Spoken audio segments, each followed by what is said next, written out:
North Carolina's GOP legislature is taking up some gun bills. They're looking to loosen restrictions big time, including allowing guns on school campuses.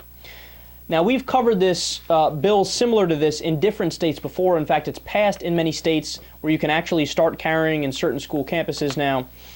So now North Carolina is making a move in this regard. So the people of North Carolina were asked in a recent poll whether they, quote, support or oppose a bill that would allow guns on all educational properties and that would eliminate the requirement for permits for handguns, which again is the legislation that the state legislature is working on. Now, remember, this is North Carolina, so it's very right-leaning, it's gun-toting, it's mostly rural. So now that you know that, the numbers are 21% said that they support that idea. Hey, wait a second. Only 21% support having guns on educational properties and eliminating the requirement for permits for handguns. Isn't that weird? I thought the North Carolina right-winger. Even among those voters who indicated that they'd voted for Mitt Romney in last year's presidential election, just 32% backed the bill. Only 32% of Romney voters said, yeah, guns on school campuses, totally for it.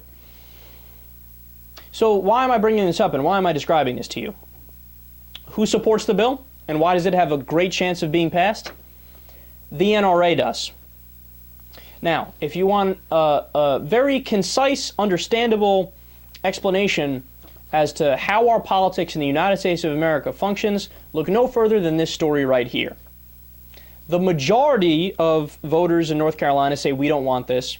The majority of Republicans say we don't want this. The majority of gun owners say we don't want this. So nobody wants it. The only people that want it are the NRA. And look at that, the GOP politicians. Why do the GOP politicians want it? Because the NRA pays them. They give them money to run their campaigns. And again, 93% of the time, the people that raise the most money win the election. So they're not representing you. They're not representing the actual constituents. They're representing their donors. Now, if you think this is solely happening in North Carolina and it's on a state-by-state basis, you are sadly mistaken. This happens on a national level as well. 91% of the American people wanted a universal background check in the wake of what happened in Sandy Hook. In fact, a majority of the American people wanted an assault weapons ban. A majority wanted a high-capacity magazine ban. Did we get an assault weapons ban? Nope, not even close. It wasn't even brought up for a vote. Did we get a high-capacity magazine ban? Nope, not even close. It wasn't even brought up for a vote. Did we get a universal background check? Nope, it wasn't even brought up for a vote.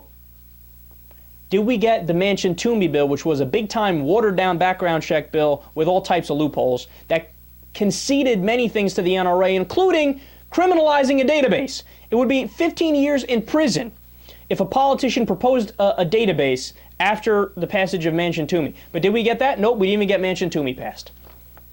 So our politicians put their middle finger up to over 91% of the American people.